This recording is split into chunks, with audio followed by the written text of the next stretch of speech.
silakan disiapkan. Assalamualaikum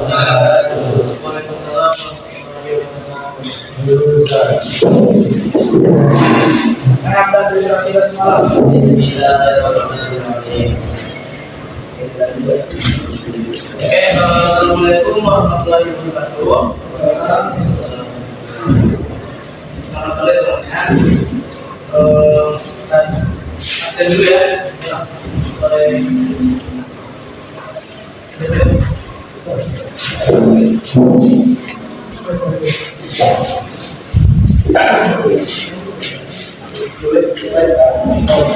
Ahmad Rinalul, dia belum ada bintang apa? Febri Latif mana? Ada apa? Firdianuri, Firdi, Muhammad Fauzan, Muhammad Khairul, Abdul Hadi, Nabil, Sabio, Zafra,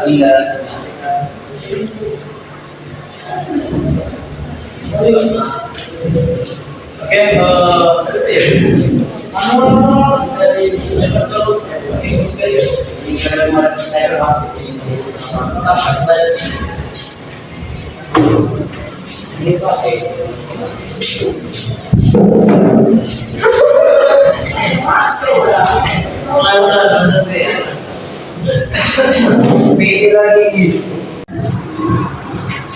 Baik, pada hari ini kita akan belajar masuk ke bab 3 kelas 11, yaitu materinya tentang sistem dan dinamika demokrasi di Indonesia. Jadi sebelumnya kita sudah belajar tentang hak asasi manusia dan sistem pemerintahan di Indonesia. Jadi pada hari ini kita belajar tentang sistem dan dinamika demokrasi di Indonesia. Jadi nanti kita akan menjelaskan sedikit materi tentang hakikat demokrasi dan juga dinamika demokrasi di Indonesia. Nanti kita coba nonton video ya, nonton video. Nanti kita ada kelompok, ada mengerjakan nanti per kelompok di akhir pertemuan kita pada.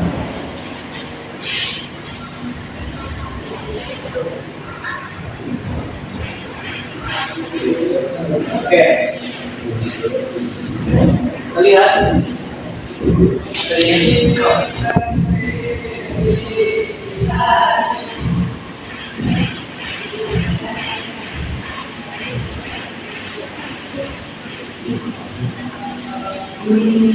Oke, nah jadi hari ini kita belajar tentang hakikat demokrasi.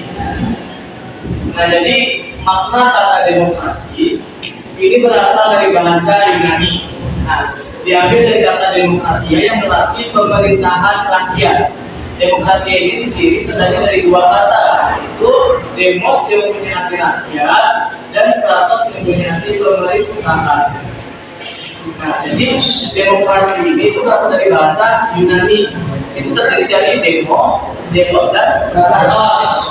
Jadi demos itu artinya rakyat, kratos itu adalah pemerintahan. Jadi demokrasi itu artinya adalah pemerintahan rakyat. Jadi di Indonesia itu menganut demokrasi, asas demokrasi itu pemerintahan dari rakyat, oleh rakyat dan untuk rakyat. Lanjut. Nah, ini pengertian demokrasi menurut KBBI atau Kamus Besar Bahasa Indonesia. Ini merupakan istilah politik yang berarti pemerintahan rakyat. Hal tersebut bisa diartikan bahwa dalam sebuah negara, demokrasi ini kekuasaan politik berada di tangan rakyat dan dijalankan langsung oleh mereka atau wakil-wakil yang mereka pilih di bawah sistem pemerintahan bebas. Nah, jadi kan kita kalau di Indonesia nih ada namanya presiden, wakil presiden, gubernur, bupati, lagi menteri, DPR, Dewan Perwakilan Rakyat. Nah, itu dipilih melalui rakyat. Siapa yang milih? Mereka. Yang milih presiden siapa? Rakyat. Yang milih DPR siapa? Rakyat. Jadi demokrasi di sini adalah kekuasaan tertinggi itu di tangan rakyat, bukan presiden yang memiliki kekuasaan tertinggi. Rakyat memiliki kekuasaan tertinggi, tetapi yang dipilih untuk memimpin Indonesia adalah presiden tadi. Yang memiliki kekuasaan itu adalah rakyat, tapi yang dipilihnya adalah presiden dan wakil presiden pemerintah di Indonesia. Oke, lanjut pengertian demokrasi menurut para ahli. Jadi demokrasi tadi selain dari KBBI, selain dari bahasa yang dimengerti, ada juga beberapa para ahli mendefinisikan tentang demokrasi tadi. Pertama itu menurut beberapa Lincoln mengartikan bahwa demokrasi ini ialah pemerintahan dari rakyat oleh rakyat dan rakyat. Kenapa dibilang pemerintahan dari rakyat? Karena yang memilih siapa? Rakyat. Oleh siapa? Dan untuk rakyat. Jadi arti demokrasi itu sudah bagus ya sebenarnya, tapi secara implementasinya penerapannya sekarang ini itu sudah menyimpang.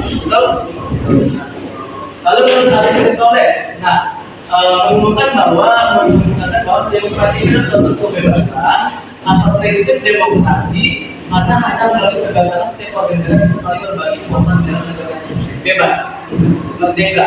Bebas itu adalah merdeka. Jadi setiap warga negara atau setiap masyarakat atau masyarakat itu bebas memilih siapapun, diberikan hak atau memilih siapapun yang akan dipilihnya menjadi pemimpin. Itu makanya kalau kita ada pemilu, ada pemilihan itu rakyat yang memilih itu bebas memilih siapapun, tidak ada unsur paksaan.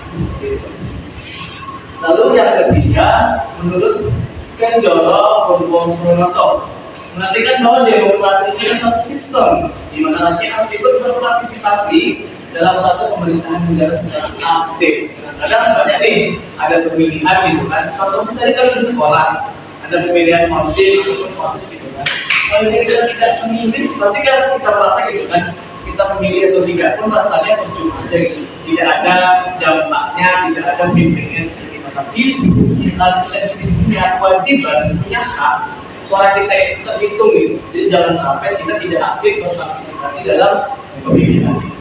Satu suara itu bakal berdampak. Ya, jadi jangan meremehkan atau menyepelekan hak kita masing-masing. Lalu yang keempat, menurut Profesor Mr. Muhammad Yamin menemukan bahwa demokrasi ini merupakan suatu dasar dalam pembentukan pemerintahan. Dan yang ada dalamnya itu masyarakat dalam kekuasaan mengatur dan memerintah dikendalikan secara sah oleh seluruh anggota masyarakat. Jadi di sini yang di dalamnya adalah masyarakat dan kekuasaan itu mengatur dan pemerintah yang dikendalikan secara sah oleh seluruh anggota masyarakat. Jadi tadi walaupun yang dipimpin adalah presiden, yang dipimpin adalah gubernur, tapi yang kekuasaan itu adalah rakyat ataupun masyarakat. Oke, beberapa tadi kan Pak. Oke, nah selanjutnya yaitu kriteria negara yang demokrasi. Kita negara apa? Indonesia itu negara demokrasi tidak? Demokrasi. Tidak. Oke, nah kriteria negara yang berdemokrasi. Salah satu suatu negara dapat disebut berbudaya demokrasi apabila memiliki izin sebagai berikut. Yang pertama, kedaulatan rakyat. Kedaulatan rakyat tadi, bahwasanya seluruh kekuasaan itu rakyat dan rakyat untuk rakyat. Indonesia sudah seperti itu loh. Oke. Yang kedua, pemerintahan berdasarkan persetujuan dari yang diperintah. Maksudnya pemerintah ini berdasarkan persetujuan pun yang disetujui oleh yang diperintah. Yang diperintah siapa? Rakyat. Itu dari setujui tidak pemerintah itu? Sudah. Kan kita memilih dalam pemilihan gitu kan. Jadi waktu itu merupakan ciri dari demokrasi. Yang ketiga, kekuasaan mayoritas. Mayoritasnya apa? Paling dominan, paling banyak. Nah, itu kekuasaan mayoritas. Lalu hak-hak minoritas.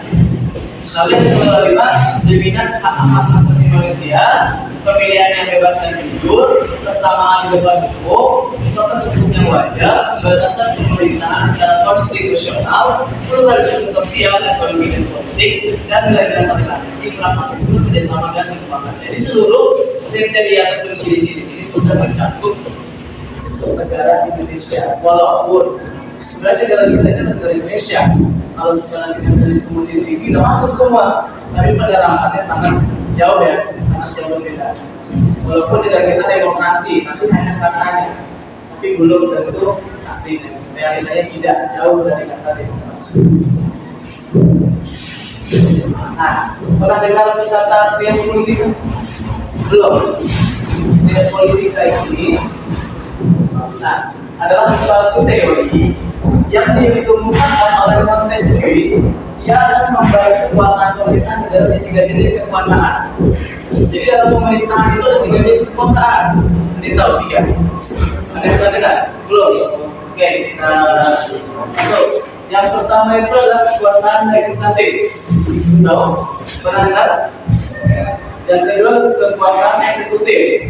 Yang ketiga kekuasaan yudikatif. Nah, jadi tiga ini merupakan tiga jenis kekuasaan. Dan di Indonesia pun mengalir tiga ini. Ada namanya legislatif, ada namanya eksekutif, dan ada namanya yudikatif. Kalian harus paham mengenai ini. Ini merupakan ilmu yang paling mendasar dalam belajar politik. Walaupun ini sekarang saya lagi dalam umurnya berapa? Umurnya berapa tahun? Ada yang berapa 17? Dulu ya. Jadi kalau ada 17 tahun, kalian berarti nanti kan memilih nih, memilih pemerintah, memilih presiden, memilih DPR, memilih gubernur. Nah, semua memilih yang legislatif itu siapa sih? Yang eksekutif itu siapa? Yang yudikatif ini siapa? Oke, kita bahas satu persatu.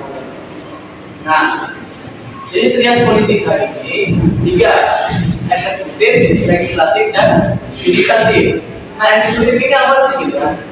Eksekutif ini adalah orang yang memiliki kekuasaan untuk melaksanakan perundang-undangan. Yang melaksanakan perundang-undangan seperti peraturan itu adalah eksekutif. Lalu kalau legislatif ini adalah kekuasaan untuk membuat perundang-undangan. Yang membuat itu legislatif, yang menjalankan eksekutif. Lalu yang yudikatif adalah kekuasaan untuk menegakkan perundang-undangan atau kekuasaan pengadilan. Jadi bedanya kalau legislatif ini yang membuat, kita di sini ada peraturan kan? Nah, kita coba sih kemarin, maksudnya kita kalau tidak ada hukum, tidak ada peraturan, negara kita gimana? Bakalan hancur gitu. Saya di sekolah gitu, di sekolah tidak ada tertib. Gimana bebasnya? Setelah kita lihat ya, kenapa kita harus mempunyai undang-undang, punya hukum yang mengikat. Jadi siapa sih yang membuat undang-undang itu? Undang-undang legislatif. Nah, pemerintah ataupun yang legislatif tadi itu yang buat undang-undang. Lalu siapa yang menjalankannya? Eksekutif yang menjalankan undang-undang ataupun peraturan tadi. Lalu misalnya nih dalam menjalankan undang itu ada yang membuat salah ataupun mengingkari undang ataupun melanggar undang, siapa yang bakalan menyelesaikannya? Itu prosesnya. Yang membuat ini legislatif, yang menjalankan eksekutif, yang menyelesaikan ataupun mempermasalahkan adalah yudikatif. Jadi kalau misalnya tentang trias politika ini ya, dalam suatu pemerintahan itu kalau legislatif nanti. Jadi kalau dalam suatu pemerintahan itu, kalau legislatif itu adalah namanya DPR, Dewan Perwakilan Rakyat. Itu kan yang berundang-undangan. Nah, dia yang berundang-undang tuh, yang berperaturan itu adalah Dewan Perwakilan Rakyat. Lalu siapa yang eksekutif? Eksekutif itu adalah presiden, wakil presiden, menteri, gubernur, wakil gubernur, bupati, wakil bupati, dinas. Itu yang menjadi eksekutifnya, yang akan menjalankan peraturan tadi. Jadi membuat peraturan itu adalah DPR RI, kalau tingkat di Indonesia, tingkat negara. Kalau saya tingkat provinsi DPRD provinsi, kalau tingkat kabupaten DPRD kabupaten. Itu yang membuat peraturan.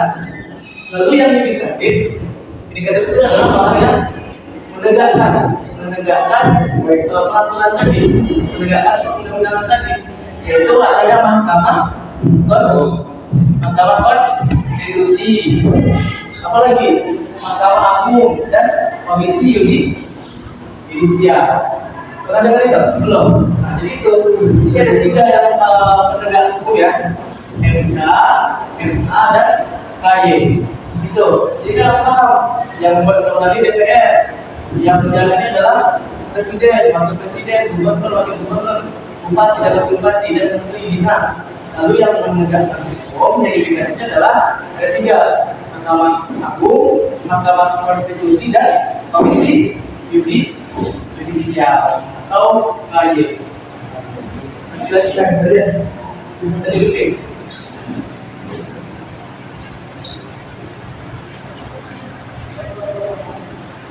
Nah,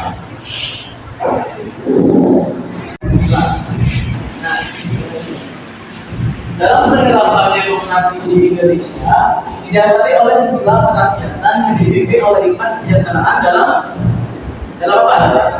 Musyawaratan atau perwakilan dan dijiwai oleh sila. Sila pertama apa? Sila kedua, sila ketiga, sila keempat.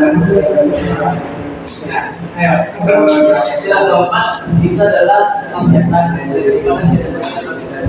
Jadi demokrasi ini kita sudah belajar nih kelas 10 kemarin gitu kan tentang nilai-nilai Pancasila. Demokrasi masuk sila berapa? Sila keempat. Nah, dalam sila keempat itu dijiwai oleh 4 sila lainnya. Sila pertama tentang kehormatan, sila kedua tentang kemanusiaan, sila ketiga tentang persatuan, dan sila kelima tentang keadilan. Lalu yang terakhir yaitu prinsip demokrasi. Nah, dasar ilmu politik mengungkapkan bahwa prinsip demokrasi ini mewujudkan suatu sistem politik yang demokratis.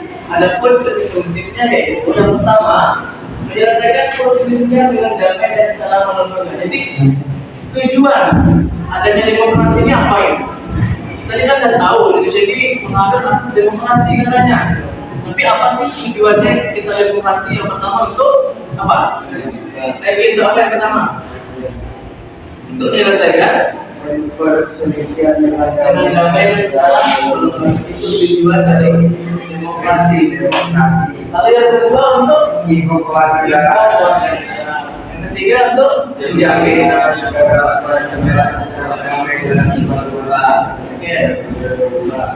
Yang ketiga menyelenggarakan pergantian pemimpin secara satu, membatasi pemakaian kekerasan sampai minimum, mengakui serta menambah wajar adanya keanekaragaman, menjamin tegaknya keadilan. Oke.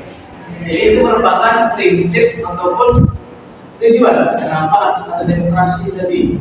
Kalau tidak ada demokrasi, tidak ada sistem pemerintahan, presiden kita ini sampai zaman dari Soekarno sampai sekarang itu aja presiden kita akan terjadi kayak gini. Tapi kalau karena kita ada demokrasi, juga sudah diatur gitu, masih kita harus ganti presiden gitu kan. Jadi kita tetap diikuti peraturan yang ada. Paham sampai sini? Paham? Ada pertanyaan? Paham ya, demokrasi itu adalah suatu asas yang diangkat oleh bangsa Indonesia dari rakyat, orang rakyat dan Nah, kita silakan kita beri kelompok ya. Ini berapa orang? 2, 3, 4, 7 orang ya. 7 orang silakan kita buat 3 kelompok. 3 kelompok. Ini berdua. Yang ketiga. Saya bertiga, saya berdua ya. Ya, 3 kelompok. Ini si semua ada sudah.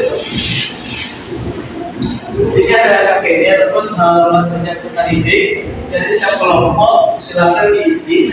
Nanti kita tonton video dulu. Jadi baru kalian lihat di KPD-nya petunjuk untuk soalnya. Di sini nanti ada tujuan pembelajaran kita dan juga kompetensi dasarnya sudah ada di sini. Kelompok 1, kelompok 2.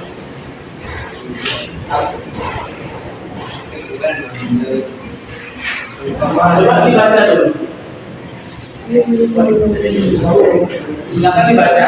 Nah, jadi kompetensi dasar kita dalam materi ini adalah tentang mengkaji sistem dan dinamika demokrasi Pancasila sesuai dengan Undang-Undang Dasar Negara Republik Indonesia tahun 2045 dan tujuan kita menjadi pelajar itu untuk menghargai dan ketuhanan, perilaku santun, memahami hakikat demokrasi, memahami dinamika perilaku demokrasi, memahami upaya membangun kehidupan, mengkaji sistem dan dinamika dan menjadikan hasil kajian tentang sistem dan dinamika demokrasi Pancasila. Oke. Nah, jadi nanti silakan di LKPD ini silakan diisi namanya, nama kelompoknya, kelas dan juga jurusannya.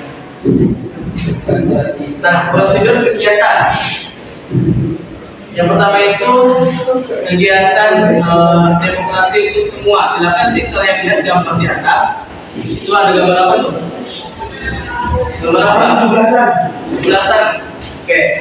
Nanti setelah kalian pikirkan, lalu tulis jawabanmu di dalam kotak. Itu apa sih arti dari gambar itu?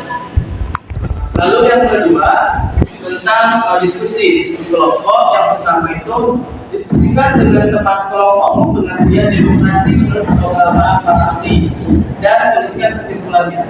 Jadi yang kalian suka hanya kesimpulannya aja dari yang telah dijelaskan tadi kan. Banyak nih, ada 4 tadi. Nah, menurut kalian itu apa sih arti demokrasi itu dari bahasa kalian? Lalu yang kedua, buatlah hasil analisis di lingkungan keluarga, sekolah, atau masyarakat mengenai perilaku demokrasi yang baik. Ini sekolah ini kayak mana sih demokrasi yang baik itu gitu? Apakah kita harus aktif dalam pemilihan OSIS gitu? Atau dalam keluarga sih bagaimana nih supaya demokrasi di keluarga kita jalan? Jadi kita menghargai pendapat orang tua. Silakan dituliskan di dalam LKPD. Paham? Paham nggak? Ya. Jadi sebelum menulis LKPD silakan kita tonton video kita.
Video tadi itu tentang demokrasi ya, di mana tadi merupakan salah satu pemuda ataupun udah remaja gitu ya, yang berumur 17 tahun yang sudah memiliki hak untuk memilih dalam pemilihan gitu. Tapi dia merasa di Indonesia ini demokrasi itu ada tapi tidak merasa. Jadi silakan nanti dalam LKPD-nya tulis analisisnya gitu. Apakah bagaimana sih demokrasi yang baik itu dalam lingkungan keluarga, dalam lingkungan masyarakat, dan dalam lingkungan sekolah. Oke, jadi silakan dalam kelompoknya, silakan berdiskusi. Nanti akan dikumpulkan selama kurang lebih 10 menit. Silakan berdiskusi apa?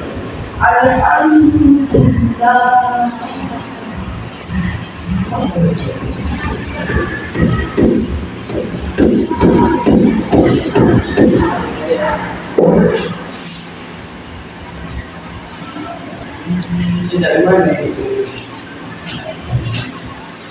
Saya baca itu, tulis ya. Saya tulis. Tidak salah. Menulis apa? Oke, tapi jelasnya aja. Yang penting kita tahu. Apa itu saya? Dulu aja. Oke, silakan dikumpulkan.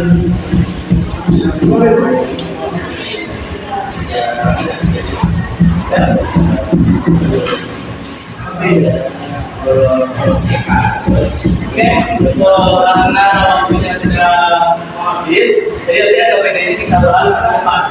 Di depan kita ada diskusi tentang jawaban dan KPD-nya masing-masing kelompok. Silakan dari kelompok 1 menyampaikan hasil analisisnya, nanti dari kelompok 2 dan 3 ditanyakan gitu, didiskusikan apakah ada pertanyaan dan sampai ke kelompok 3. Siapa? Jadi kita ada pertemuan kita pada hari ini. Semoga kalian paham ya terkait demokrasi. Karena di sini kan kita sudah remaja gitu ya, sudah mau belajar menuju salon dan sudah mempunyai hak untuk memilih. Jadi kenapa kita melakukan metode ini supaya kita paham gitu. Karena di Indonesia ini kita ada lembaga apa saja gitu, ada lembaga eksekutif, legislatif dan pendidikan. Jadi kita paham juga aturan masing-masing itu apa, siapa yang buat undang-undang, siapa yang menjalankan, dan siapa yang menegakkannya. Paham?